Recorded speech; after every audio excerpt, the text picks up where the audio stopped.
कांग्रेस सदर कौन है, आज फैसले का दिन है। शशि थरूर और मल्लिकार्जुन खड़गे नामजदगी दाखिल करेंगे। ओवैसी पहुंचे सुप्रीम कोर्ट, 8 माह कबल हापुड़ पर हमला करने वाले मुलजिमीन की जमानत मंसूख करने का मुतालबा, आज समाअत। पीएम मोदी के गुजरात दौरे का दूसरा दिन, 7200 करोड़ के प्रोजेक्टों का संग बुनियाद रखेंगे।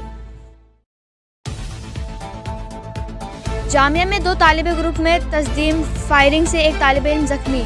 जब वो एक दोस्त को देखने अस्पताल पहुंचा तो दूसरे ग्रुप ने गोली मार दी।